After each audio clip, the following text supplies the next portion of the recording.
Last Night was not a good film, but to its credit, the previous design for Bumblebee was not pleasant. I mean, the toy is fine, but the CGI render is just so I'm glad that they went back to a more classic design. Oh, what's that? You repainted the Age of Extinction Bumblebee that doesn't even look like the right design for the Last Night toy line? That's some tasty bullshit right there. Took you 2 waves, but you got it right.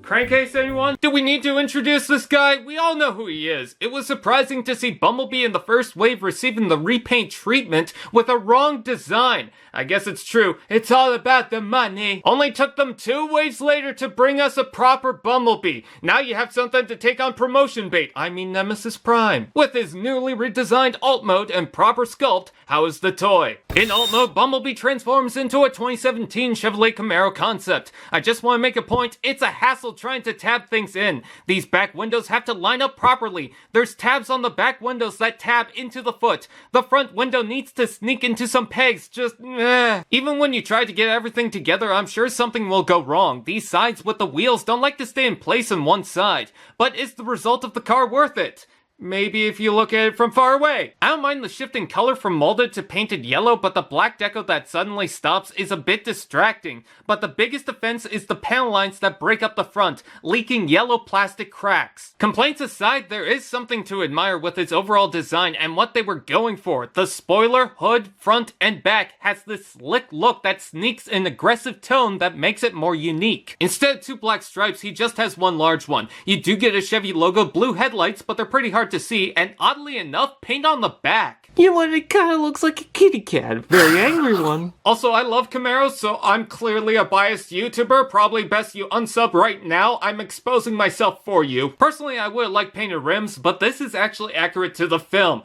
You win this round, Hasbro. You can also take the gun and plug it onto the side of the car. I guess you can somewhat imitate the scene where he drives down and shoots barricade, but then I'm reminded that they brought back these 2 and barely do anything with it.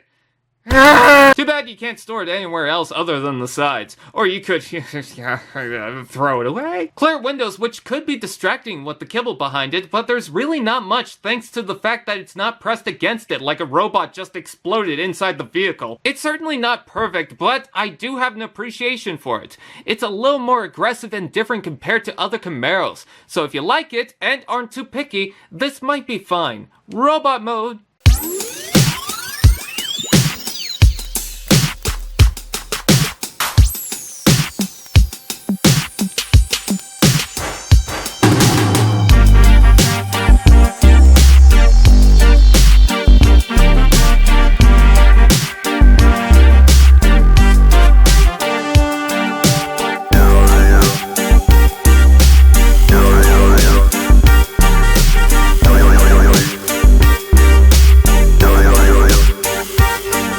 Bumblebee in robot mode returns to a traditional aesthetic but feels oddly deformed. It's just how the toy is designed, but his chest looks incredibly wide, stomach is thin, and those long legs and thick thighs.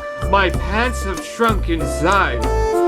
Oh, these aren't my pants! I mean, it does look pretty weird, but still fits the realm of Bumblebee. Maybe I'm being more lenient on it? Or maybe it's about time we realize that Bumblebees come in different body shapes. The head sculpt looks like Bumblebee in concept, but just feels uncomfortable. The mouth feels stretched, and the eyes... I don't like this. Did someone say, articulation? Ball jointed head, ball joint shoulders, rotation below, elbow bend, waist rotates, ball joint hips, rotation below, knee bend, and foot moves. For a Bumblechungus, he actually poses pretty well. Just make sure the feet tap in properly. I heard that there's a common issue, but mine seems to be okay. I just gotta watch out for the crack on the hinge that's, should I even joke about it? Let's take a look at the weapon. You can dislocate the arm from the mushroom peg, which, the stress of it, and replace it with this traditional cannon. It's supposed to only attach to this one side for elbow motion, but if you don't care, you can switch it. You can do this with the cannon too, but for storage, you can shove the arm on his butt. If it could only stay in place, one slip and it's spillage on aisle, oopsie. I do like how the back of the car fills the side of the leg, but sadly it leaves the other side hollow. And while it seems boxy and wide, from the back of the robot, the entire top folds in to make a somewhat clean design. Studio Series Bumblebee movie Bumblebee attempted this, but completely fails trying to jam everything in. This Bumblebee flows a lot better. It's almost like this one released after, tweaking some of the issues. His chest doesn't snap into place, and messing with the toy, you can accidentally fold them out of place. But hey, at least you got titty movement!